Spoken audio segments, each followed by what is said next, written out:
Welcome back, everybody. It is time for another Hoops HD Under the Radar Woohoo! Wednesday evening, December 6th. Wow, our first December Under the Radar of the season. I'm your host, Chad Sherwood, joined over here by David Griggs, and down below from Bracketeer.org, Rocco Miller. Rocco, great to see you again, and Great to surprised see you're not you. at a game tonight. Uh, He is. I think Griggs believes that you go to every single game out there, so That's we always fine. mention. That's fine. We'll keep him believing. But this is our Under the Radar show where Griggs, what do we do on this show? Well, we talk about the under the radar teams. In layman's terms, that is the 22 conferences that normally only get one bid. There's no rule that says they can't get more than one. And in fact, I think the Ivy and the Missouri Valley and maybe even the Sun Belt will get more than one. They're on pace to do that, but they typically only get one bid. They're not the regular multi-bid leagues, which is, the Power Five, Big Ten, Big E, or Big Ten, ACC, SEC, Big 12, and Pac 12, or the other five regular multi bid leagues, which is the Big East, Mountain West, Atlantic 10, usually West Coast, and Mountain West. Did I say Mountain West twice? It's not those. Okay, yeah, the Atlantic 10's also not in there. Also, we exclude from this show any team that is in the top 25 of either the AP or the coaches poll, which is James Madison right now, Yeah. out of the Sun Belt. We did discuss them Monday night during our Hoops HD report. We'll probably mention them in passing when we do get to the Sun Belt Conference, but we're primarily going to be focusing on other teams in that conference, and there is one when we get there that we're going to, I think, definitely focus on based on what happened this week. But Yeah. before we get to any of that, we do go through all these leagues in alphabetical order, other than a feature conference, and it is no surprise, I think, to either of you who our feature conference is. It is a conference that, for the first time in its league history, picked up two top 25 wins in the same exact day. That happened on Saturday last weekend. Here it is. It is the and I don't mean its history as the Coastal. I mean its history in all versions. It is the CAA, the Coastal Athletic Conference, formerly known as the Colonial, which had the wins last weekend, with Drexel knocking off Villanova in the fifth place game of the Big Five Classic. And on top of that, UNC Wilmington went to Kentucky. And oh, by the way, in this league, also saw Charleston win over Liberty on Friday, and saw Delaware win at Xavier. Hofstra picked up a win tonight, decent win tonight over Iona. Towson just blew out UMass. Rocco, this conference not only is it picking up big wins, but it's picking up big wins from six, seven, eight different teams so far. Monmouth beat West Virginia earlier this year. Exactly. I think the CAA is on the rise. I think the biggest concern last year was there was just way too much dead weight at the bottom. Yeah. You're starting to see a few of those programs like Monmouth, like Northeastern a little bit, who almost beat Vermont tonight. Even like Stony Brook is improving, and I think some of that starts to make a difference with the totality of the league.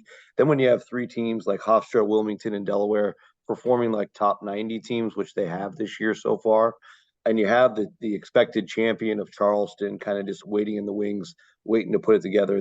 That win over Liberty is a really good sign for them. And they have some big games coming up. I think they'll host Rhode Island this weekend. That could be another confidence builder for the Cougars. There's a lot of places to turn here in this league, and I think whoever comes out of it in the end will be a great representative in the NCAA tournament. And if it is a team like Wilmington and they can win enough games with that Kentucky win, who knows? Maybe there is an angle to get a second team. But regardless of that, I think it's a quality league, and I think the vision is you got to get those A&Ts and Campbells playing better. But I think eventually they will. Yeah, yeah. And here's that Wilmington profile there on the right, Griggs. That becomes a fascinating profile with the Kentucky win. Uh, Although, they've got four or five, it looks like five straight road games after a non D1 game coming up. So they've got a real tough stretch ahead as well, including that trip They to Arkansas. Yeah, they really do. And another way to look at that is some potential opportunities. The league is fascinating because while collectively they're getting a lot of notable wins, and they are, and you've got Charleston, is Rocco said, kind of waiting in the wings. Typically, it seems like the most common path for an under the radar team to get inside the bubble is to just completely sprint away from the rest of the pack, and no one's really done that yet. Is this league collectively going to, allow someone the opportunities to get their profile to what it needs to be, or are they going to have to go 17-1, 16-2 in conference play to make it happen? Yeah, and Rocco, that's a great point because I don't think anybody can go 17-1 or 16-2 in this league. No, they can't. But I think there's enough quality, at least in the top 4 or 5, where you could maybe go 17-3 and lose 3 games on the road to the top part of the league and still be interesting, especially if you're like a Wilmington who now has that big win in your back pocket. If Liberty ends up being excellent the rest of the way, that Charleston win could mean a lot, although they did lose a couple big games in Myrtle Beach that they would love to have back. So we'll see how it plays out. But I think overall, the league has improved. And, we didn't even mention Drexel. You mentioned them on the win over Villanova. They Right. ended up falling short yesterday. But I do think they're a team built for the long haul. Very well coached, very experienced. So they'll keep participating in big games. I think they play West Virginia this week. So it's another chance for the league to get a Power 6 win, a realistic Power 6 win. And there'll be a few more throughout December. Yeah, they came up short against Princeton, but we're going to talk to Princeton. We'll get to the Ivy League, and that's a real good Princeton team also. Yeah. Greg, so I got to give a quick shout out to the game that was played tonight. This may have been my favorite game ever played. It was Stony Hill versus Stony Brook versus Stone Hill. I mean, if there ever was a Stoner game out there, this game was played tonight. And Stonehill played like they were stoned. But yeah, there's a battle of the stone teams. But let's go ahead and jump right over to the up. Actually, let's look at the upcard schedule here. Rocco mentioned that Drexel at West Virginia game. Rhode Island at College of Charleston on Sunday. Also, another fascinating game for Charleston can make a little noise here. Yeah, Rhodey going on the road there. Hofstra at Duke, I think they're way over their heads in that one, but this Hofstra team, we didn't really talk about them that much. They're not bad either. If you look at the net, They're Hofstra's hot. the best team in the conference. So Yeah. I think Duke better not overlook this team. They could be in for a tough battle. I do think Duke wins the game, but it's not going to Who be knows? easy. But Hofstra goes to St. Louis first on Saturday also, so it's going to be a tough road games here. Let's jump over though back to alphabetical order. Go back all the way back to the America East, our first conference here, which saw on Saturday one of the most improbable games and improbable finishes you're ever going to see in your life with the Vermont Yale game. For me, we've seen a lot of games. Rocco's been to as many games as we've seen. He's at a couple right now. I have never, I know this sounds like hyperbole. I have never in my life, I cannot recall an incident where a team was down 4 or 5, with less than a second to play and won the game. Yeah. For those of you that missed it, Yale had a 65-60 lead. Vermont had the ball. They got the ball with about 4 seconds left. With 0.6 seconds left, they scored a layup. All that Yale had to do then was simply inbound the ball, and the clock would have run out. And at this point, they're up 3 with 0.6. And they're up 3 with 0.6. Vermont, great play, is able to draw a foul on an offensive foul on the inbounds play before the ball is thrown in, which is a turnover, gives the ball back to Vermont. On the inbounds play, a 3 with a foul on the three-pointer. The three-pointer goes, he hits the free throw, and Vermont down 5 points with 0.6 seconds left, wins in regulation. Unbelievable finish to that game. I saw graphs out there that said at the end of the game, Yale had a 100% chance to win the game, and they still lost. The win probability was 100% with no time on the clock, and they lost the game. It's just ridiculous. But Vermont followed that up tonight, Rocco, with a win at Northeastern to keep things rolling here, and this team seems to be started going, especially after Lowell slipped up over the weekend against Merrimack. Right, and I was really impressed with them gutting it out tonight against Northeastern, and specifically because just before tip-off, Shamir Bogues and Matt Veretto, 2 starters, 2 key players. Bogues was one of my favorite Vermont players I saw down in Myrtle Beach a couple weeks ago, transfer from Tarleton, very, very athletic for Vermont level of play, and missing those 2 guys tonight, still getting it done. Northeastern's a good home team, and now you look at Vermont overall, they're 8-2. That's their first true road win on the resume. So You know the old saying, your resume doesn't start till you get a true road win. Well, we can start their resume now. And their only losses are to Liberty and Bradley, which nothing to really be concerned about there. So just keep winning. And a couple big ones coming up this Saturday. They host Colgate, which should be a really good competitive game. And then they'll get a couple cracks at good road wins at Virginia Tech the following Saturday and at Toledo later in the month. Yeah, that's probably the game to highlight here in the conference. In fact, is that Colgate Vermont game. And the other game you want to highlight, Circle Baby Saturday, is this Lowell at UMass game. It's a in-state battle Yeah. here, and UMass lost a game Yeah. tonight that we thought they were going to win. So Yeah, they might and be a was little it vulnerable. Last year Lowell they won this last? Yeah, Lowell Yeah. beat them last year. So that'll add some intrigue and don't sleep all the way on the Great Danes of Albany. They've won 5 in a row, and I will be there Sunday night in Brooklyn to cover them against Temple, part of a quadruple header at the NABC showcase. So Rocco go to quadruple header. That'll be 4 out of 12 games he'll be attending that day. That Riggs. day, yes. Yeah, I'm excited. I want to give a shout out to Maine. I don't think they're going to be conference front runners, but I think they'll be closer to the middle of the league than I can ever remember them being. We kind of talked about them a little bit in the preseason, 6-4, while they haven't exactly been playing, you know, Power Five teams. They had a road win at Wow. BU tonight, which Yeah, they was a did. nice win after a home win over Brown. Yeah, So and this is what I love the way the conference structures its tournament.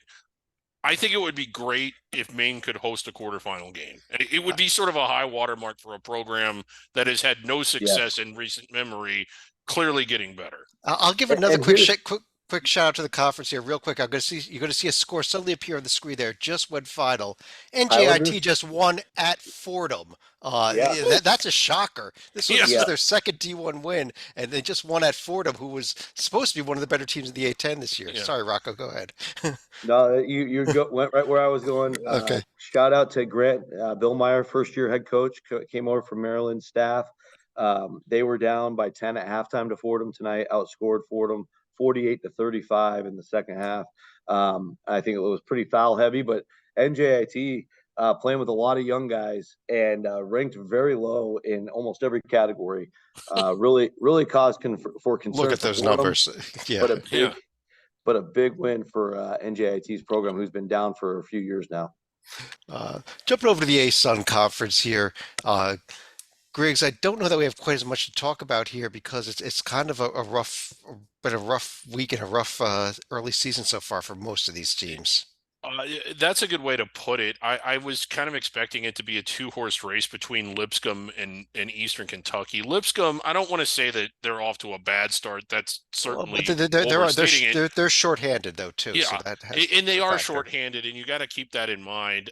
Eastern Kentucky's, there's no other way to say this. They've just been flat out disappointing. Right. Yeah. And as we record this, though, Rocco, Lipscomb's still shorthanded and actually getting blown out in the Battle of the Boulevard against Belmont tonight. They're down big at halftime. But I think this team does rebound if and when they do get healthy. Yeah, Olga Sevich still hasn't even practiced yet, so wait and see on that just to make sure he actually is going to be fine to come back. Sounded like Lenny Acuff was really frustrated when interviewed about that last week. So who knows? Maybe another few weeks, maybe another month, maybe never. You never know with these things. Mm-hmm. But for now, Lipscomb's still beating teams like Chattanooga, Wofford, UNC Asheville. So they're still capable. Run a really good system. Belmont's really hot right now. And I think Belmont wants revenge for last year. Lipscomb won that thing by 2 at the last second. So there's a revenge factor tonight in the Boulevard game. I do agree with you. The ASUN is really disappointing, especially after last year. Losing Liberty was one thing, but not having any of these teams really step up. Stetson looked good a couple weeks ago. Then they go and get blown out at Chicago State. That's a really bad loss for the league. And then the one team I could say good job to is Kennesaw State, a nice overtime win over Asheville last night, and also beat Georgia State, a local rival, over the weekend. So those are 2 good wins in a row for the KSU Owls. A team that was supposed to be in transition is now suddenly maybe good enough to win a down A Sun. So keep your eye on the Owls. Yeah, here's the upcoming schedule in the conference. We got some fascinating games such as Rust at North Alabama, and look at this, Griggs, on Saturday. Queens is hosting Carolina. Wow, North Carolina going to Queens. That is amazing. The Tar Heels on the road in Carolina Charlotte. U, whoever that is, Who yeah. is that? Who is that? Uh, For real. it's Never mind then. Carolina U. Yeah. Actually, App State at Queens next Wednesday is still a week away, but that is a game that actually I will be circling. Queens is very tough to beat at home so far as a Yes. transitional Yeah. team, and App Yeah. State a real good team out of the Sun Belt here. Yeah. Ooh. Absolutely, and Uh, I think Austin P hosts Murray State, which is always I know Austin P's down, but that's a fun local regional Yeah. battle in the I'm new glad that arena. one's back. One of the Yeah, old OVC rivalries that's, well, neither team's in the OVC anymore. But yeah. Rocco, over in the Big Sky Conference, yep. this Weber State team, just when we believed in them, they seem to they seem to keep losing games, and I'm personally more on the Portland State bandwagon now at this point, but I don't know if you disagree with me on it. I'm certainly Weaver State for the long haul. I think right now it's kind of an unspoken injury, but Dylan Jones is trying to play through back problems, and that Hmm. certainly was evident last night in the blowout loss in the Beehive battle at Utah Valley. Mm. So we'll see if they take it easy on him. They've got some other big games. I know they'll play Nevada like in a week, which is their next big one. But I do want to give a shout out to Money Williams of Montana, one of the co-players of the week in the Big Sky. He went for 18-8 in the big win over San Jose State. But I think the real story is between the two games they played last week, his dad tragically passed away, Uh, and he decided to play through it and put up two big games in honor of his dad. Pretty cool story, and good for the league for honoring him because they gave the other award to St. Thomas, who's a transfer from Loyola Chicago. You probably remember his name. He's playing for Northern Colorado now. Put up 31 in a big win over Northridge. So a couple great player of the week honors there out of the Big Sky, and a lot of good stories happening across the league. Yeah. How yeah. about my preseason pick, Eastern Washington? They played all Power Six teams in those losses, so Yeah. you can't.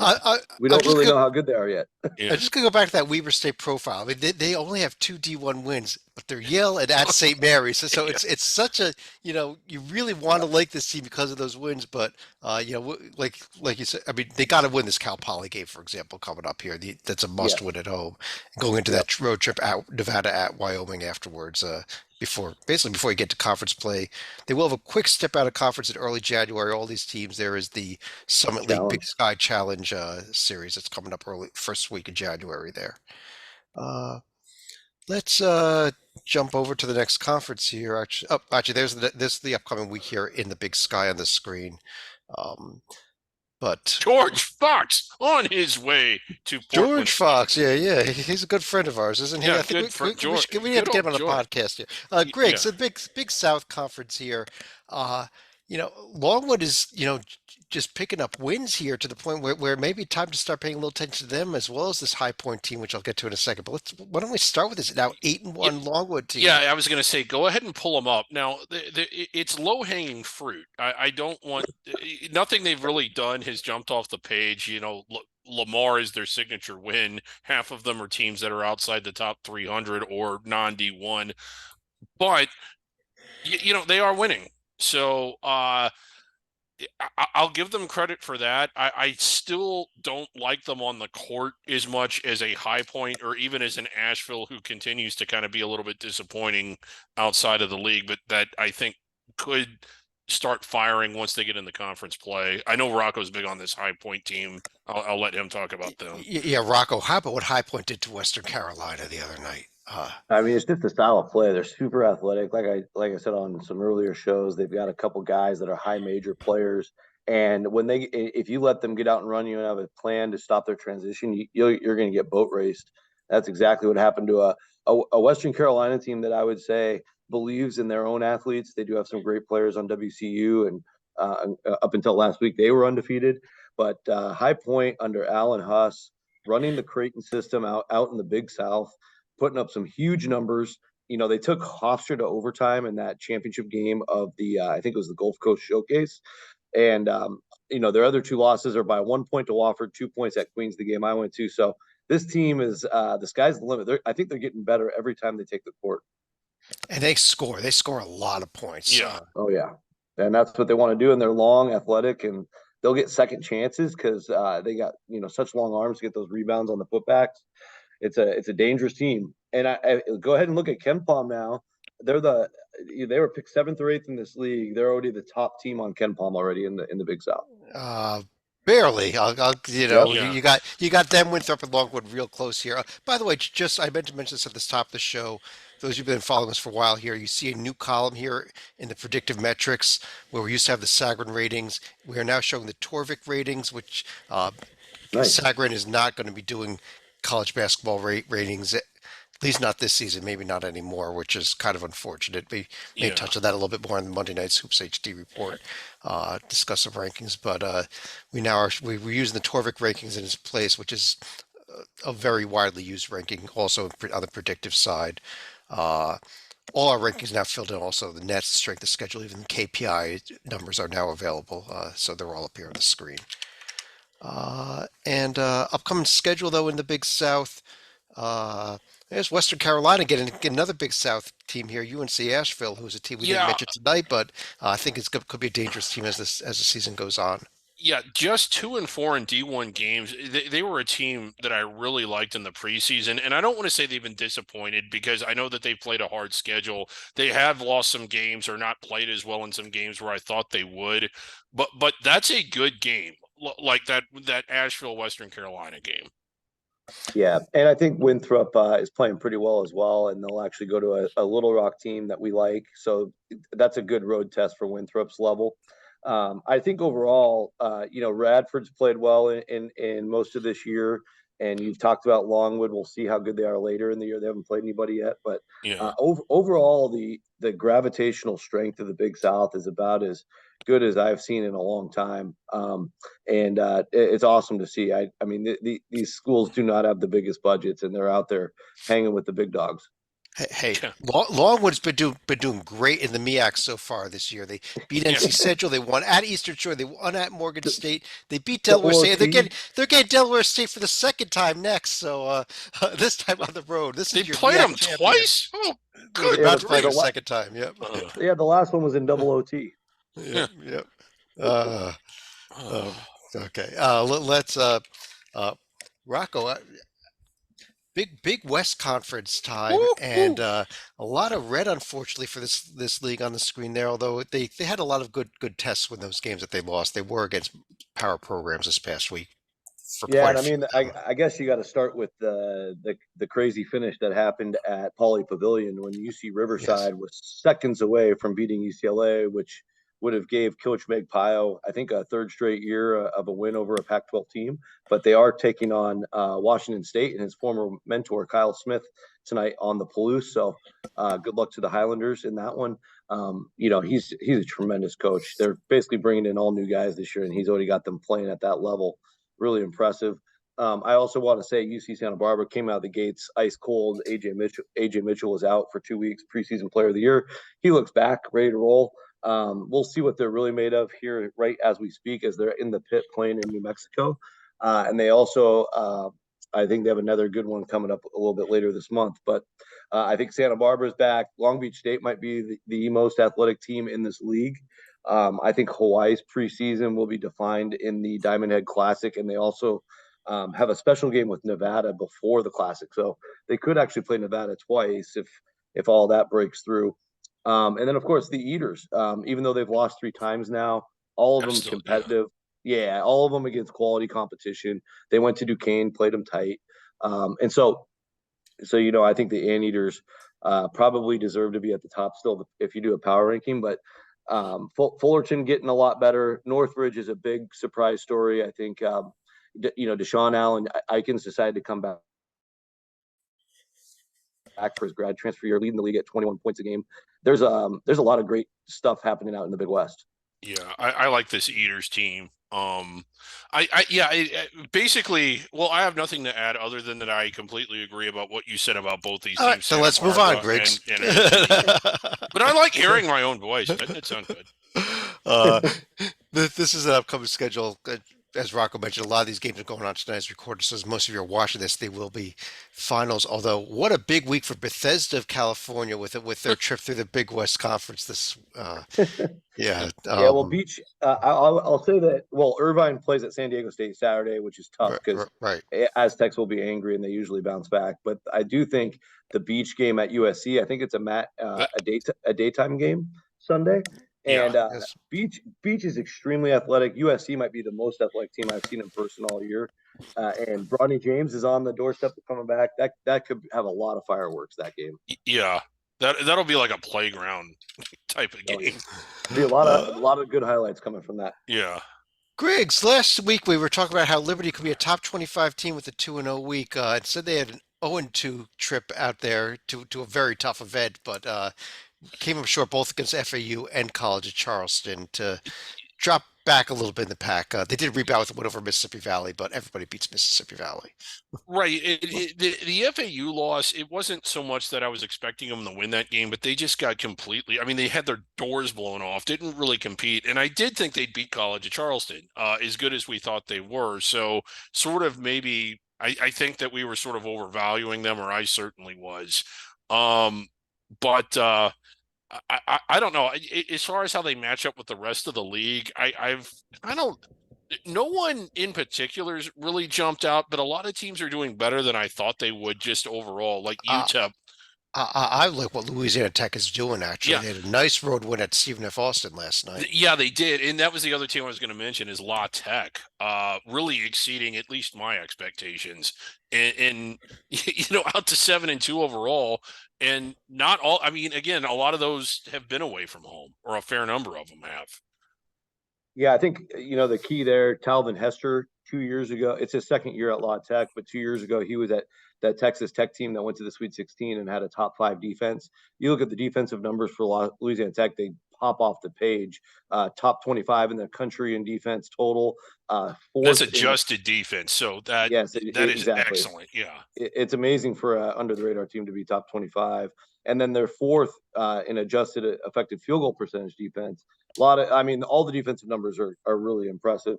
And, getting Daniel Bacho approved and eligible, like we talked about, I think last week, has really moved the needle for this team.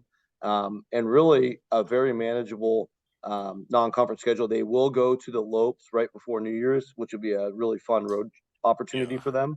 And they need to handle their business the rest of the way. But if they do, those games with Liberty will be big time in conference play. Yeah, Yeah, you at kind of like, Seattle before at Grand Canyon also, so don't overlook that one. Yep, yeah, Especially yep, that tough game. travel. Yeah, yeah, a fun one coming up. Louisiana La Tech. It does Yep, have a little bit of heat to it. I it mean, does. and that one's always that every year. That's always a fun game to watch. So if you're just looking for just some entertaining games, but you mentioned look at that road stint where five of their next D1 opponents with a like little break against Dallas Christian all on the road. So we'll I mean depending on how they come through that, this team could have an amazingly good profile. Correct. And they've got the built-in excuse in the Colorado State loss that they didn't have Bacho. So there you go. Yeah. Well, they also have the built-in excuse that Colorado State is damn good. Right. And they still that played works them also. an 8-point game. Yeah. Yeah. Exactly. Yeah. Here's the rest of the upcoming games involving this conference here. Liberty's games they're hosting Grand Canyon on Saturday in a game that's definitely Big worth one. circling. Yeah. And UTEP at Oregon, it's something, maybe if the UTEP has any life, that game might be worth half a look. Yeah. But Hope so. let's jump Rocco, over to the Horizon League, where as we record this, Purdue Fort Wayne, who was down early, has come back and has a lead on the road at Southern Indiana, looking to go to 9-1 on the season. Love this team. Coach Kaufman, we've talked about them a few times throughout the year.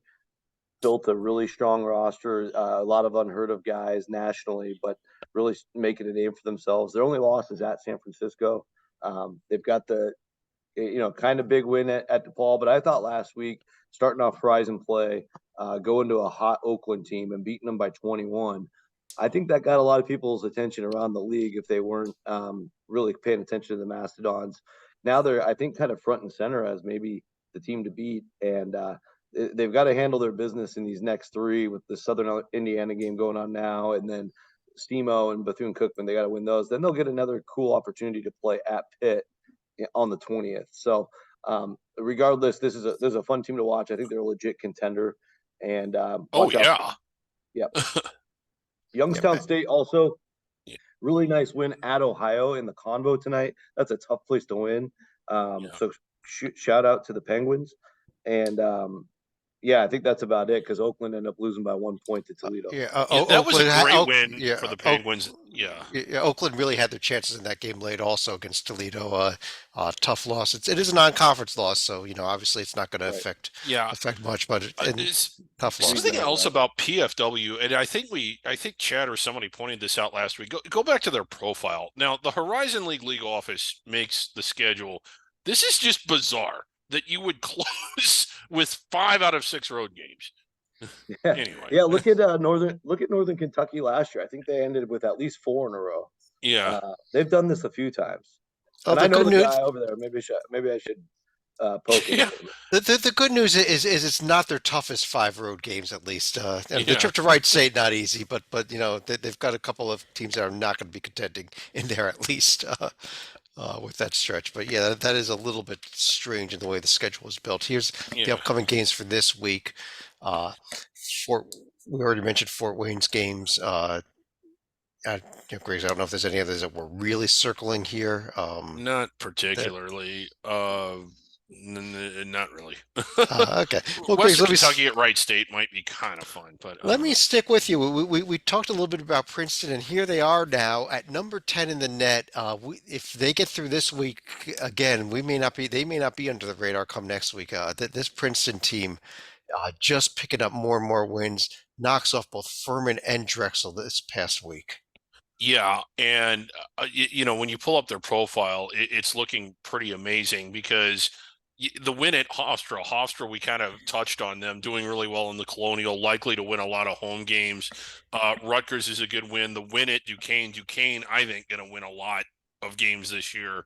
So while they don't have like the big, brand name win against the highly ranked team that James Madison has that vaulted them into the rankings, it's hard to not be just as impressed, and maybe even more so, with this Princeton team. And I'm really excited about this game tomorrow, going to Joe's. It's not tomorrow. It's actually on Sunday. But Sunday. I said Sunday. Sunday. Rocco, I know whatever merit we give polls or not, but you win that game. I don't know how you can't vote this team into the top 25. Yeah, I mean, I'm a voter for this radio station in Texas. We do our ballots on Wednesday mornings, and I have Princeton number 17 in my poll right now. I have them ahead of. I think when you add the weight of all of their road wins, which they've already had 5 or 6, and the types of teams they've played, which are all not easy games to win, probably quad 2, quad 3 level. I think you combine that with the weight of Michigan State losing again yesterday. It kind of takes some luster away from James Madison. I actually think Princeton should be above James Madison in the polls at this point. I'd agree with you completely. Look at some of these resume metrics too. The KPI, which is just recently released, has them the 4th best team in the nation. ESPN's SOR has them the 5th best team in the nation. The net has them at 10. The old RPI system would have them at 4. The predictors don't like them quite as much, but that takes time though, because some of those have built-in preseason stuff that takes till January to fade out. Right. So we got the game at St. Joe's, 2 non-D1 games that they only had to schedule because of a MT that got canceled, I believe, at the last minute, if I recall correctly there. And then a game at Delaware, which is not going to be easy on December 30th before you go into conference play. The St. Joe's game will be a lot of fun on Sunday. I just wish they were playing in Brooklyn so I could see it. Be remiss if we don't give a quick shout out here to this Cornell team as well. They've looked really good so far this season. Also, only the Syracuse and the George Mason losses, and they were in that Syracuse game most of that game. Yeah, that Syracuse game I believe was yesterday, and they were in it for a fair amount of it. So yeah, and Brown won an Ocean State battle in Kingston tonight, even though they've had a down year. Yeah. Well, remember the Ocean State tournament that they won a few years ago? Yeah, there it is. Brown with a nice road win at Rhode Island right there. But before we move on, and Dartmouth winning the Granite State battle tonight as well. Okay. Ivy's on fire. It is. Before we move on, a team that has not shown out, but God, they have pieces, is Yale. I gotta believe that. They were the good. victims of that Vermont game we discussed earlier, and then they lose Yeah. tonight at home to Fairfield. Ouch. Well, and that was a Fairfield 17-3 run down the stretch I saw. Yeah, So the end of games, two not straight Yale's meltdowns. thing. Yeah. No, yeah. I actually thought Yale had that game. I almost turned it off. I was watching it most of the evening, and I was did. ready to turn it off, and then it just kept on long enough, and suddenly here comes this Fairfield run, and it was yeah. Yale's got turned around by the time they get to the start of conference play, or it's going to be a long season. Another What is Connecticut State nickname, by the way? The Blue Devils, isn't it? No, the nickname, like, the Granite State, the Ocean State. What's Connecticut? We're going to do a little research on this. Yeah. I was just going to say, whatever that state is, it was Fairfield Yale was an inter-Connecticut battle. Yeah, we are going to have to work on that one here. Sorry Meanwhile, to put you on the real spot. I quick, figured you knew. the upcoming schedule here. I don't know things. Interesting week for Chad Penn. lived there. It's Chad's fault. Yeah. We got, well, first of all, we've got the Brown Providence game, another Ocean State battle there, but Penn has Kentucky, and after that Kentucky, maybe a little bit of a trap game at home against Howard on Monday. Rocco, you're going to both those games, I think, right? Yeah, Rocco's going to both.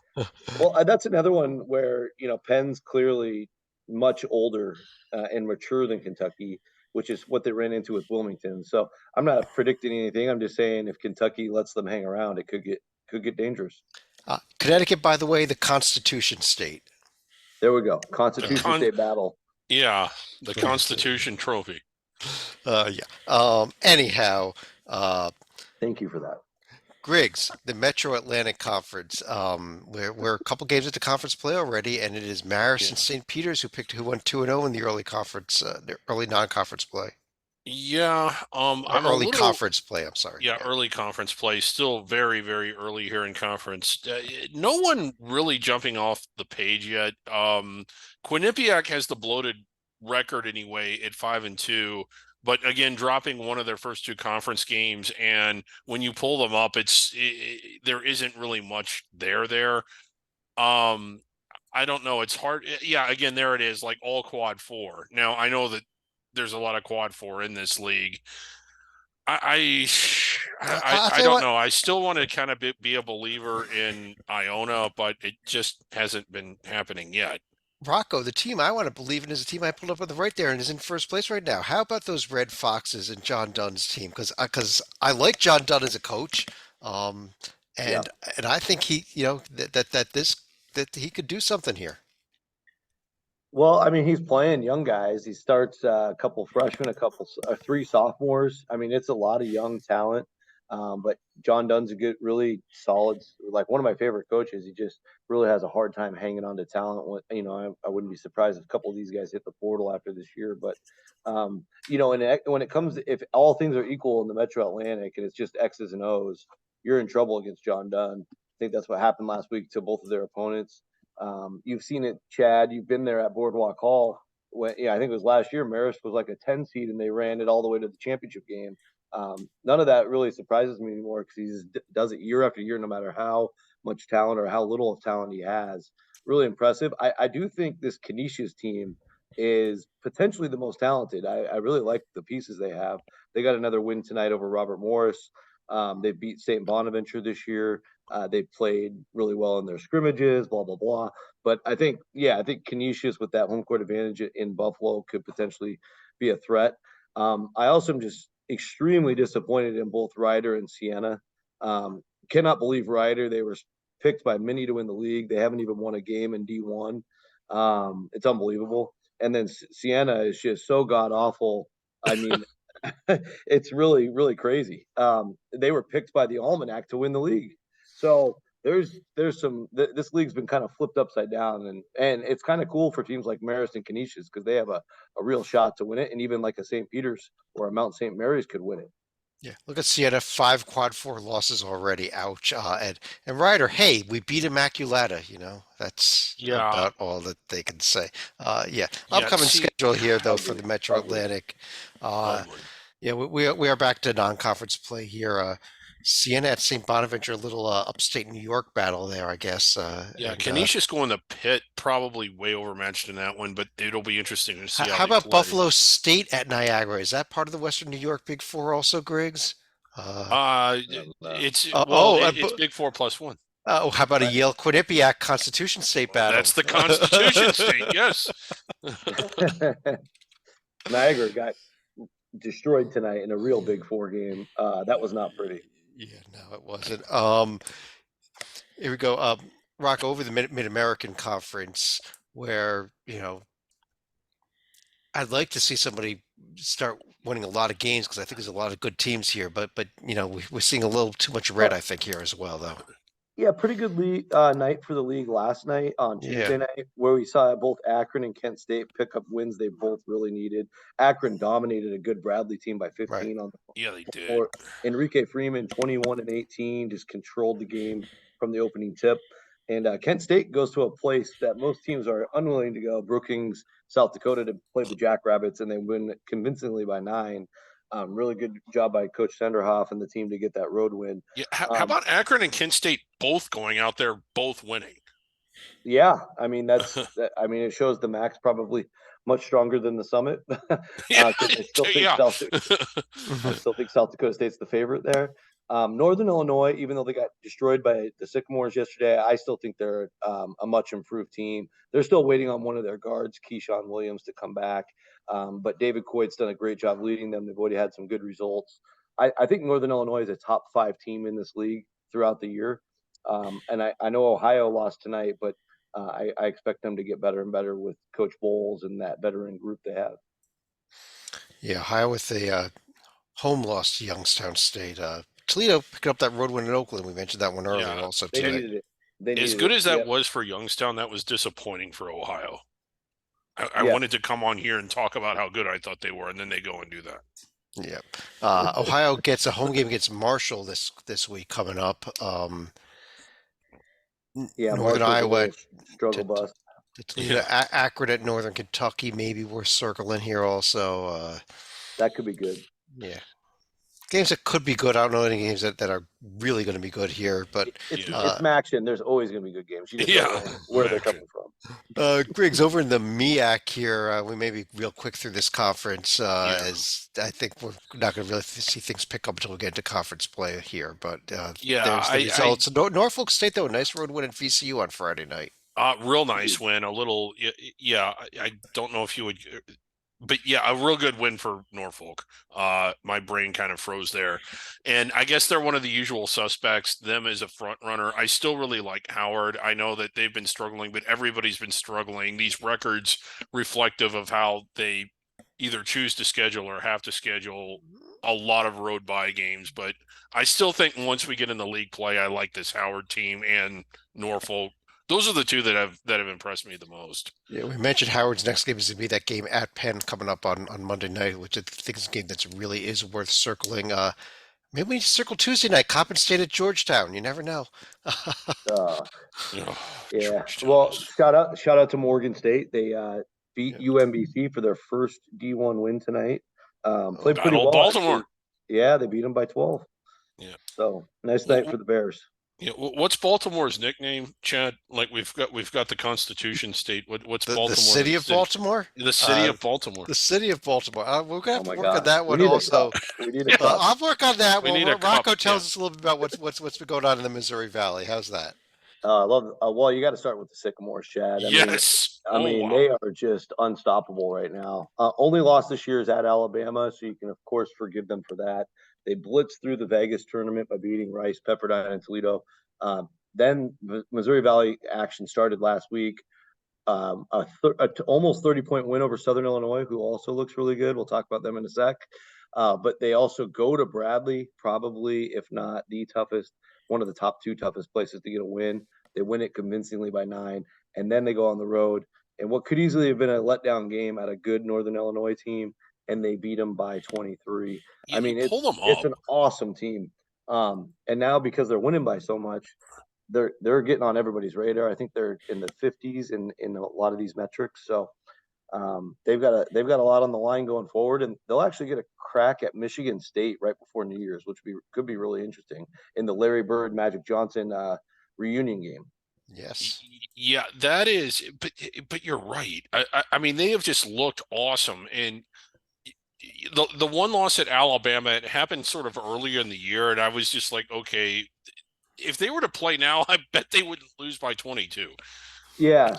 So here's the thing on the Torvik's site that I like to do. I see here on Chad's page he's got him at 70 for Torvik, but you could actually take away on your own the preseason stuff, and he's actually got Indiana State 28th if you do that. So that just goes to show what they've done on the court with no preseason bias. And Southern Illinois themselves at 63, Illinois Chicago at 77 in that. And that doesn't even count Drake or Missouri State. Now, I do think Drake had a rough night tonight, but did they end up losing? I think they. I they're don't down think 6 now. They're down 6 now. So the game has not gone final yet. Yeah, they're actually trying. Yeah, they're climbing back into it. They're only down 6. About 4 minutes left as we record this. Maybe we get a final before we're done here for the evening. In fact. Yeah, so Southern Illinois beats Oklahoma State last night. Real quick shout out to Xavier Johnson, 32 points, best player on the court. Salukis are a big surprise. I think they're picked 9th this year coming into the year. And Illinois Chicago, of course, we talked about them a few times. They did lose to Illinois State in league play, but I think they'll be around. They've got a really strong starting five, some good experienced veterans that came in through the portal. So many good stories in the Valley. I love it. Yeah. And here's the upcoming schedule here for the Valley. We mentioned that Murray State Austin P old OVC game coming up this weekend as well. Murray State at Mississippi State on Wednesday, and just a quick before we move on here. Baltimore, the Charm City.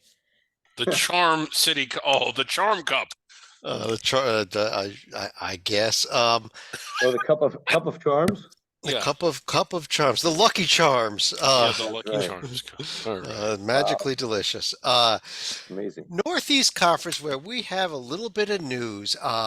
Yes, we do. A couple of teams on the way out of this conference here after this season, but we have a team on its way in. Breaking news this week: Chicago State has been accepted for membership beginning next year in the Northeast Conference as the conference expands west to the Windy City. Picking up a major media market for the NEC. I think it's, this is a conference that needed teams. They were going to be down to 7 teams next season, which is enough, but barely enough. And nice to see them hook up with a team that needed a conference. Yeah, barely enough. And when you talk about one of the issues is that it's hard to fill out your schedule with so few conference games. You almost wonder, would they go to an 18 game format and play everybody 3 times? Which you could do, I suppose. But I love it for Chicago State. This is a program. Rocco and I were actually chatting about this a few days ago that has a lot more value. They used to be synonymous with just stinking, but they're not anymore. They've really improved, and I think they're continuing to improve. And I'm just so happy that they landed somewhere. I believe a couple of things that they're discussing. They're also looking at adding football. I think that makes them even more valuable. This league does play football. They do have an automatic bid to the FCS, so that makes them a better overall member. And any truth to the rumor that Chicago State will be moving its campus further east to get more inside the footprint? I think I'm not certain. No, probably not. But seriously, as far as this conference goes, Rocco, I mentioned earlier that Merrimack picked up that win over Lowell. They do have some of the best metrics of this conference. This is your defending double. They pulled the double last year, and this year they're eligible in their last season in the NEC. And how about Coach Gallo really sounding off after that Georgetown loss on the referees? That was pretty awesome. Yes. If you haven't seen that, go back and watch it. He was pretty reasonable about it. It wasn't too out of bounds, I thought. But anyway, they after that game they responded and beat a really good Lowell team, as you mentioned, and then end up losing to Florida last night by 20. But they actually took a lead into halftime. Really impressive effort, at least for 25 or 30 minutes yesterday in Gainesville. In an overmatched opponent situation. And now they're going to go to Cincinnati, I think, in a couple of weeks. So they've got the finals coming up. A lot of these schools, as we go through, you'll notice really either non D1 games or no games, and that's just because a lot of Big finals. game Saturday against Felician. That's Felician. that's not even on my schedule, so there you go. Yeah. Uh, but yeah, and I think Sacred Heart's going through a couple injury issues, but I do think that will be their primary competition as the year goes on. Yeah. And let's see here. Griggs, how about a little OVC here, where Morehead State is tied for the best overall record. Actually, has the best D1 record and the best metrics here, and picked up a nice one over Chattanooga over the weekend. Yeah, and the preseason favorites kind of showing out a little bit, at least in compared to the rest of the league. Although, they did lose, what's his name? I can't remember the Mark Freeman, the preseason player of the Preseason year. player of the year. Yeah. Yeah. Point guard, yeah. Yeah, so you got to figure that might be a factor moving on, but still looking pretty good. I still like this Little Rock team. I liked them last year, even though they missed the conference tournament. They lost so many close games. I think they're more experienced. They had the blowout win over Ball State. They're the team we kind of talked about last week. Morehead State with a good win over a pretty good Chattanooga team, but it was at home. You know, I just think that I'm really liking this Little Rock team probably more than the rest of the league so far. And SIUE, a little bit disappointing. I thought that this was sort of their league to win this year. Yeah, well, it's still early. I mean, SIUE, they lose. They're not playing conference games, so I think we'll learn a lot more as when we get into conference play. Don't know if we have an update on their game. Actually, they're up over Green Bay right now as we record this. That's SIUE, and we mentioned that Southern Indiana is about to. Purdue Fort Wayne's about to finish off Southern Indiana tonight, but. As far as the week ahead here, Little Rock has got trip to Central Arkansas, an interesting home game against Winthrop, and then Texas San Antonio coming up over the course of the next week. While Morehead at the same time, one game at North Alabama. So a winnable road game for them. It would kind of help their metrics if they're able to pull that out. Moving on though, here over in the Patriot League, Rocco. Another conference that's tough to really discuss at this point of the year. It's not. I guess we got Colgate. We got Colgate, and we got the other 9. Yeah, and Boston U went to Sacred Heart and won by 21. That might be the highlight of the week. Then lost at home to Maine. Yeah. Yeah, and then lost at home to Maine. But Blackberries are a different level. So I think the league's been pretty disappointing. You would hope that maybe a couple of these teams that you didn't expect much out of to get a win. I do know that Bucknell beat Penn State, so I'll give Bucknell a big shout out for that because that was out of left field. It really was. Did not expect that. No. And American could be decent, but they've largely disappointed. Lehigh was supposed to be second best. They've only won one game. It's overall been a very frustrating year for Patriot League people. It has, as far as this next week upcoming, let's see if we get those games up here. Colgate's game is at Vermont on Saturday. We mentioned that earlier, as that probably is the game to circle in this conference. That should be a really good game, But Griggs, how about the SoCon, where I think there's a couple teams now. Western Carolina, bad week, going 0-2 with the Gardner-Webb and the High Point losses. The Gardner-Webb one in particular was one that I was really expecting them to win. I thought they could beat and probably would beat High Point, but that one not as shocking. So maybe Western Carolina coming back down to earth a little bit. Greensboro they've just been really impressive. The win at Arkansas being the signature win, but also a win over a pretty good Delaware team that just won at Xavier. So only lost that bye game to Vanderbilt. Which is a little bit of a head scratch. And they didn't lose it by much, but you'd figure this is just a team that has looked really good. And Samford, my preseason pick, kind of a quiet 5-2 right now, but playing better.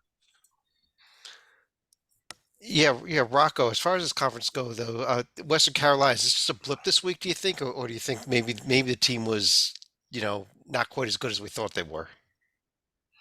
Probably a combination of both. They lost to Gardner Webb and High Point. Those are two really competitive teams as well, and road games. And I think those were road games number 4 and 5 for WCU.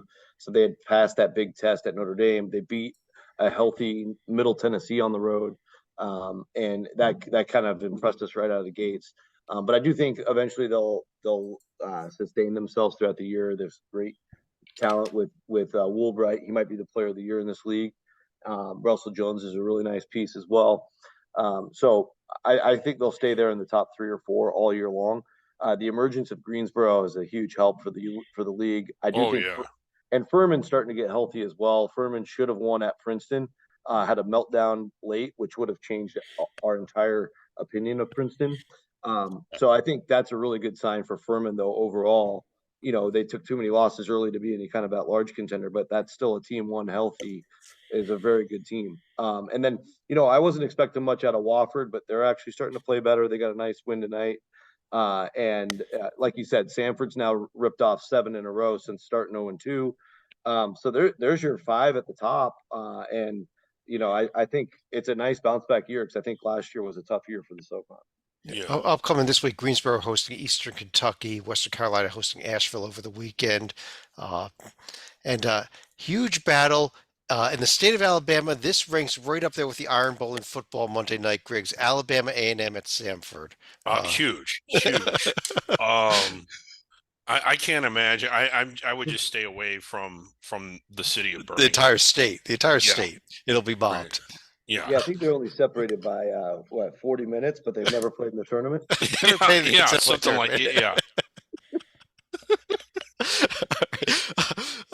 Rocco, how about the Southland Conference, and especially this McNeese State team, which has completed the Will Wade 10-game suspension by beating Mississippi University for women 92-23 last night. I mean, yeah, this is a Power 5 level starting lineup. I don't expect them to go anywhere. I expect them to demolish most of the teams in this league. And I'm trying to remember. I think they've got a couple more big opportunities. Yeah, here they are. They got Southern Miss, Louisiana at home, at Michigan, and then conference play. There you go. Win those 3. I think they're in the mix for at-large talk. The other thing is, I think we mentioned this before, since they are hosting the Southland tournament, I don't think they're at that big of a risk to get knocked out of the tournament, but anything could happen during championship week, as you guys know. Yeah, they win these 2 home games. They lose the game at Michigan. They did run through the conference. There's not going to be anything in tier 1 or tier 2. That in all likelihood. UAB's falling apart, and VCU is not where they want them to be either. And you will have a very bad loss in the conference tournament to throw in there. So I think that. Well, I agree with you. They're going to dominate. I think they're going to have to win those last 2 games by winning I think they get a bye to the semis if they win the conference regular season, but they have to win those 2 games of the conference tournament. It's an interesting case, and I know Rocco is more apt to guessing the committee than I am, but categorically speaking, there was a team where Murray State, I think they had 29 wins or 28 wins, whatever it was, and only 4 losses, but all but 3 of their wins were against sub 250 teams, and they weren't selected. And we later learned that they weren't even in the last vote. Like, they weren't really close. And that's what this sort of looks like to me. Now, granted, that was years ago. The committee changes, but that is a problem.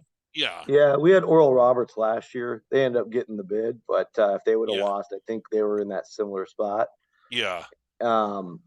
At least, well, Charleston was not inside the bubble, and they won 31 games.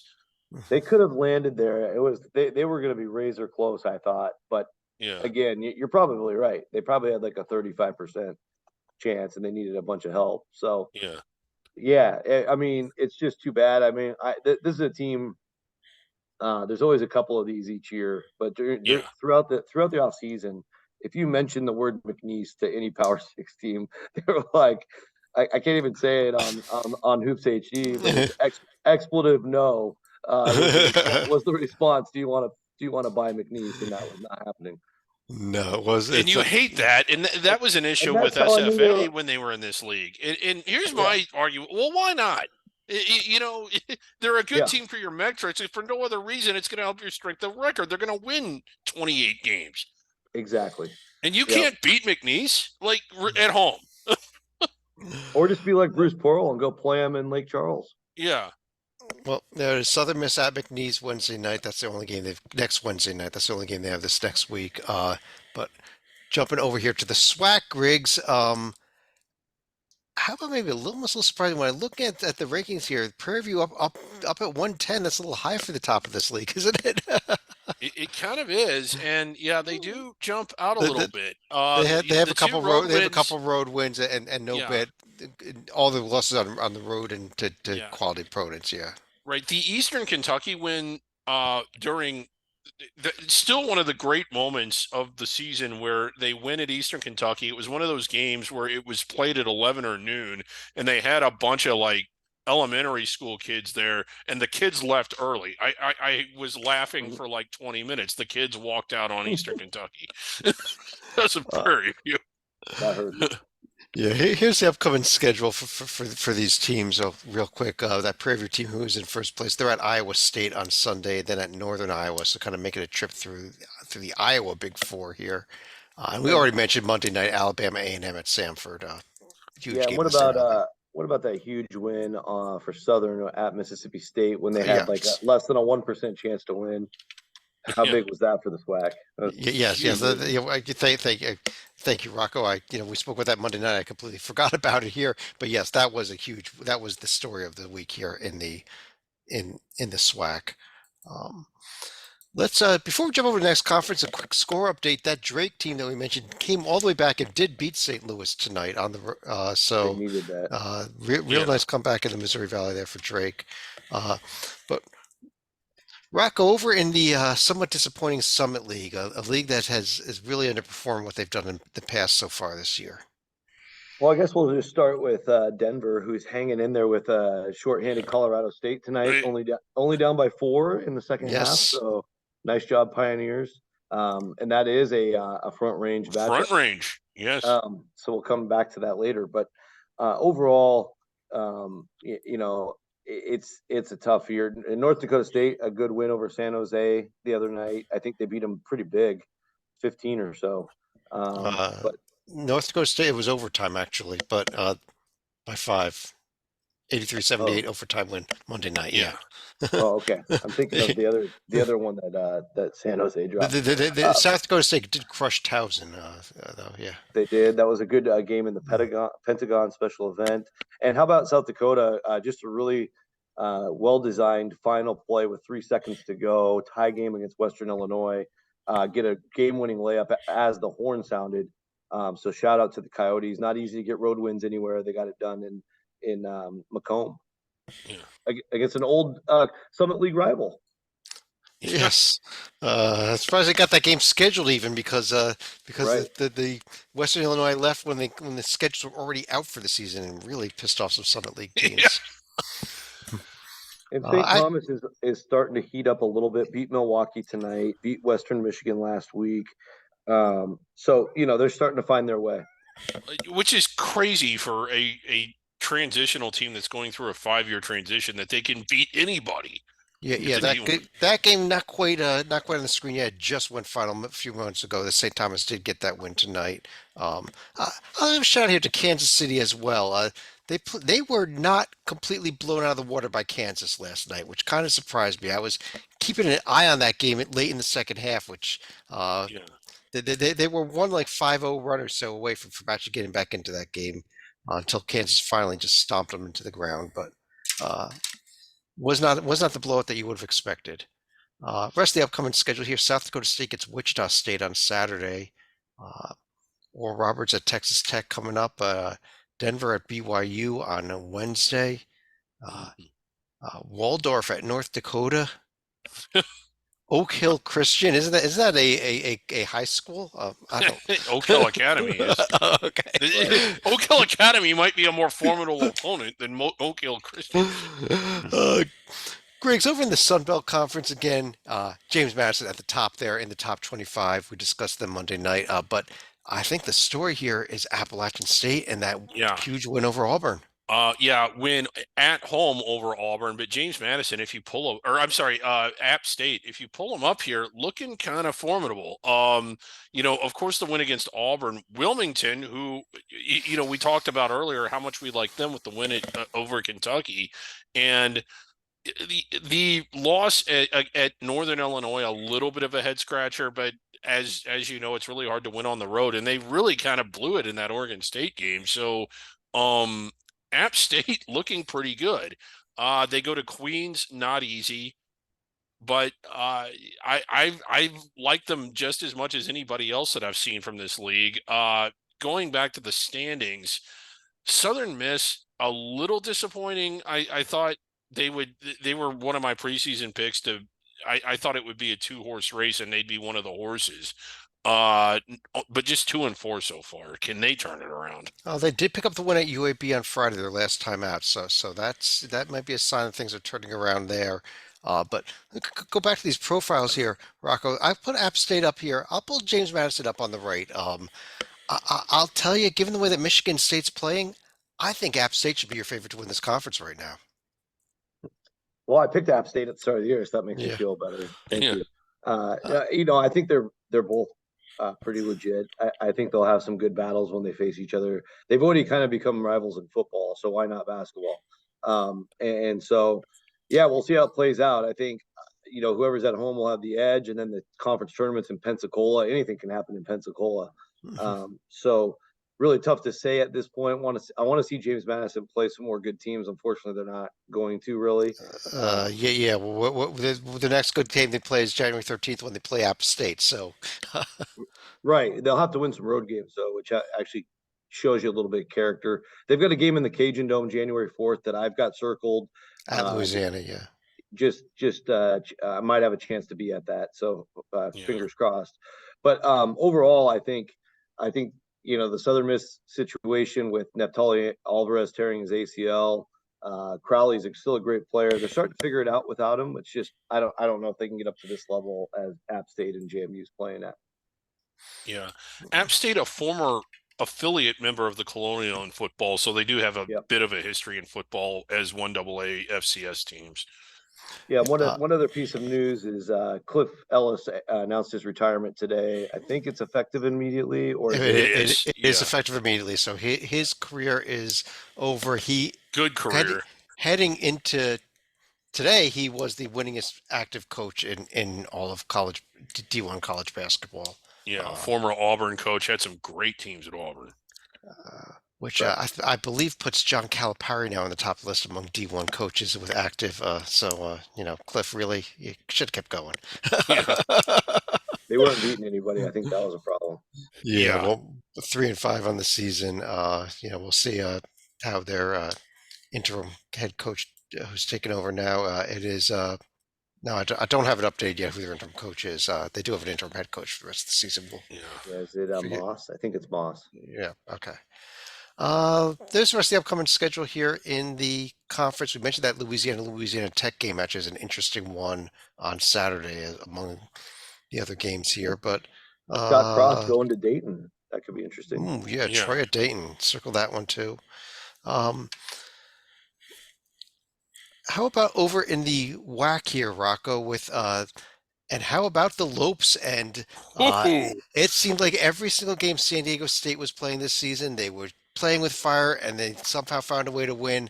The Lopes finally put the hammer down and said, "No, San Diego State, you're not going to find a way to win this game last night." Yeah, I mean, Grant Foster didn't even have a very good first half, but he turned it on in the second half, and they've got a lot of weapons on Grand Canyon.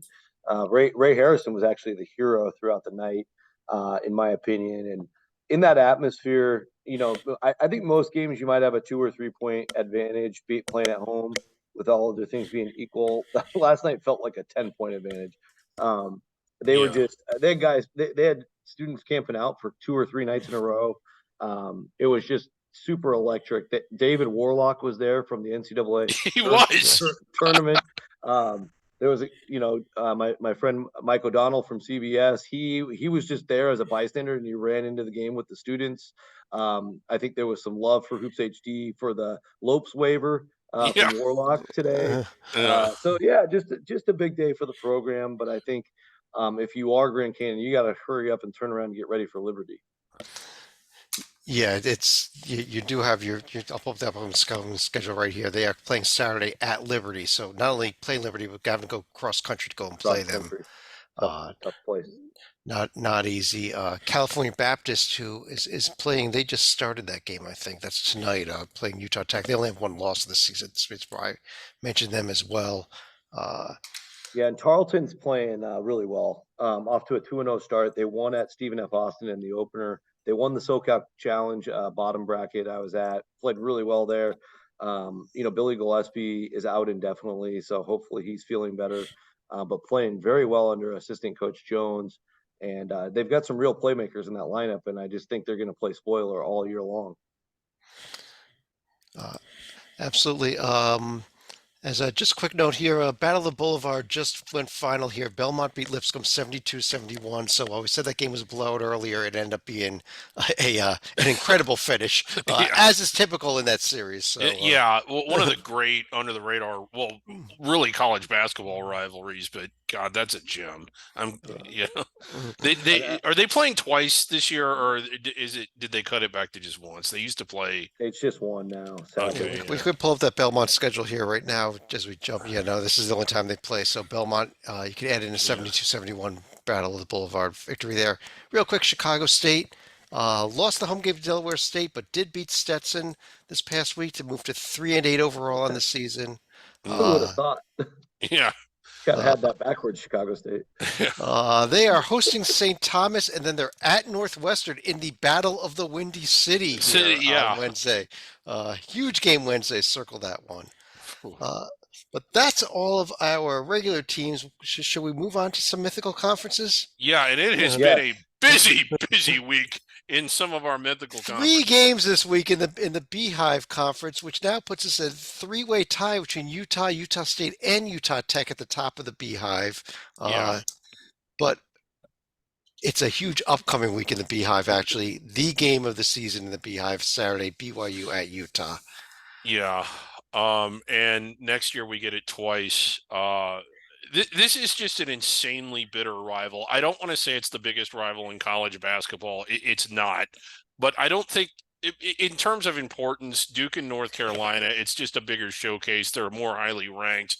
But I don't think there's 2 teams, not even West Virginia and Pitt anymore, because it lost so much of the heat when it stopped being a conference game. This one did not. As I'm watching Pitt, West Virginia go on right now, and there's a fight going on the floor. Yes, Griggs, go ahead. Oh, really? I didn't know that. Okay. Well, a little minor tussle, really, not actually a fight. But but I just thought it interesting that's going on as you comment that. But go ahead. But this one is just almost to a level to where you wonder, do they need to rein this in a little bit? It is just a bitter rivalry. Yeah, I was gonna say we've seen 3 Beehive games this week, but for the most part, those teams can get out of the arena unscathed, no problems, physically. But this is a game where somebody's gonna get stung. Yeah. In the Beehive. In the Beehive. But we do know, though, what everybody in the Beehive is playing for, although we still haven't been able to find it. It is the old Ochre Bucket. Do we have a theory as to where we believe Utah State has it? They were the last team to win it. We do have to get somebody out there to actually find it. It's probably, in the back maintenance closet somewhere or something. Utah State's actually talking about hosting their own tournament next year for the multi-team event. And if they do, they might be saving that trophy for the winner. Okay. Yeah. Front Range. We didn't actually have any Front Range games here, so Colorado State's still our Front Range leader here at 2-0. But upcoming this week, in a battle with Denver right now. They were just losing. Yeah. Okay. I'm sorry. As we record, there is a major Front Range game going on, and so by the time everyone's watching this, you'll know what the results of that game were, which could put Denver in first place. Yeah, it could. Wow. And, looking forward to, although it is a non-Front Range matchup, I am looking forward to seeing Colorado Miami in Brooklyn on Sunday. That should be a great one. Yes, it should. And Rocco will be there. Indeed. This Last one year I will actually be at. we introduced the back range, and we had New Mexico. New Mexico State got played this year, and it was kind of ugly. New Mexico Yeah. totally clobbered New Mexico State. They are now tied with the Lopes in first place in the conference. Not sure if we have any games coming up this week. We do not. Yeah. Although the Lopes, they have the big game at Liberty we mentioned, and But we do. Wait, what about Northern New Mexico and New Mexico State? oh, that's a honorary Yeah. back range game. You we get go. you get half a win for winning one of those. Yeah. Our newest conference, this year's new conference, the top range, And- those Western Washington and Montana No, and Eastern Idaho Washington. schools. We Eastern got to Washington, go to yes. Rocco on this one because he had an exclusive with Mark Few out in Las Vegas about the Yes. top range. Yes, and Yes, Gonzaga's he- lack of games this season. Yeah. He basically reiterated that they had no interest in playing any top range opponents. Just yeah. So, you heard that top range teams. Gonzaga is afraid of you. Yes, they are. Yeah. Wazoo and Idaho. We don't Won't have wanna- any actual true front range, but we do have Montana Tech at Montana, and maybe Yeah. even this Western Oregon Boise State game. That's a And then- Western Oregon might Yeah. qualify for Yeah, for a little top range here. we've got some top range beehive challenge between Idaho State, Southern Utah. And how Idaho, about Utah Tech. Portland Bible coming in to invade the top range? Wow. Let's go to our under the radar top tens for the week of December 6th here. We also submitted top 10 ballots, so we've got a bunch of honorable mentions to start. We'll run through those real quickly. They were Louisiana Tech, Fort Wayne, Delaware, Cornell, Portland State, Southern Illinois, and whoever Xavier is playing is automatically the honorable mention for Hoops HD. Sorry to our friend John Stalika. John Stalika is not in a happy place right now. But let's go to the actual top 10 here for the Hoops HD under the radar top 10. We have a 10th place tie between Vermont and McNeese. McNeese barely sneaking in. I was disappointed that you guys didn't vote them as high as I did, but we Well, discovered they're them in there on yeah. the 10. At number 9, we had UC Irvine, barely The hanging on to a Eaters, yeah. spot in the poll, barely hanging on. At 8, Liberty, big Hmm. fall for Liberty following their Yeah. 0-2 week. At 7, we've got that Drake team that Drake. just picked up the win, as we said tonight, come from behind. At number 6, we have Appalachian App State, State big moving move up up off yeah. the Auburn win, yeah. At number 5, UNC Wilmington, one of the top teams in our feature conference tonight. I'm surprised we haven't seen one of the teams yet. At number 4, how There, about UNC whoa, Greensboro? that is high. Wow. Yeah, that is high. Yeah, Hey, both they're UNCs good, back to yeah. back there, yeah. At number 3, we have the Lopes. Love the Lopes. Big, yeah. big move up off of that San Diego State win. And at number 2, we have Indiana State, the Trees, our leaders in the Missouri Valley. And Yeah. it is absolutely no surprise, but I'll throw the drum roll in there anyhow. The Princeton Tigers, the number 1 Hoops HD under the radar team in our top 10. That is our poll, which means I'm going to pull this down here and run to final thoughts. Rocco? Yes, I will. I will just go ahead and talk about the Big South a little bit more. I think it's just a great improvement that they've made since the last several years, with 5 or 6 teams really showing out. I think Winthrop's much improved. I think we've talked to death about High Point. Gardner Webb, when they went up to Canada, played with 3 very, very good teams, Colgate, Weaver, and Yale, and hung with all of them. They also just beat Western Carolina. You've got Asheville, who's kind of a sleeping giant that everybody picked to win it, sitting in maybe like 5th or 6th right now in the kind of the power rankings. So just a kudos to that part of the country where basketball means a lot. Like, I know Longwood's got a great record. Radford has beaten some people already and hung with big teams. A lot of hard workers out there, and it's going to pay off for the league. I think if one of those 4 or 5 can win it, probably might not be, resonated down to the 15, 16 line, could get up to the 14 and above. Absolutely. We love the Big South. Greg, do you want to finish the show off? Yeah, we saw 2 games this past week. One, Auburn going to Appalachian State, and another last night was San Diego State going to Grand Canyon. And there was a lot of chatter and a lot of feedback. Well, why would those teams go there to play? Like, that was dumb. I would argue that it was not dumb at all. And even though the outcomes were what they were, that those teams are not really set back all that far. For starters, Auburn and San Diego State are still legit top 30, top 40 teams, maybe even higher than that.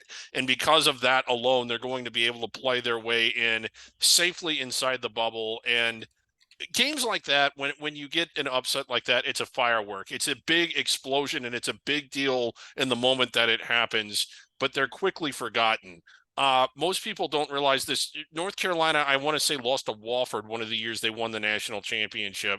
And North Carolina has gone on the road and played and lost at places like UAB and Davidson, and Northern Iowa went there, won there, and lost. So I think that when you play in the Mountain West, and you're playing in places like the Pit in New Mexico, and Colorado State, which is suddenly a bonkers home court, and Boise, which can be hard, and Utah State, you want to talk about tense environments. One of the things, and I know there's no way to quantify this, I bet because they went to Grand Canyon and because they played in that atmosphere, that they're going to end up getting a win that they maybe would not have gotten otherwise. And the same is true for Auburn, who went to a really rabid Appalachian State place, didn't get the win, but when they go to Tennessee, when they go to Kentucky, when they go to Alabama, when they go to these bonkers places later on in the season, maybe it got them ready, and maybe they get a win or two that they wouldn't have gotten had they not done that. I don't, for starters, it didn't set them back. It's great for college basketball, and I think more power conference programs should see the value in scheduling a game like that. Bruce Pearl's been doing that since he was at Tennessee. All right. Well, I agree with you. I don't Yeah. think it's going to happen. No, but I do agree with you. But on that note, I do want to thank everybody for joining us. On behalf of Rocco Miller, check him out at bracketeer.org and follow him on Twitter at what's your Twitter handle again, Rocco? Rocco Miller 8. Rocco Yeah. Miller 8. That's how many games he goes to per night. 8 games per night. David Griggs down below me. My cat behind me here. I'm Chad Sherwood. Thanks for joining us. Talk to you again real soon.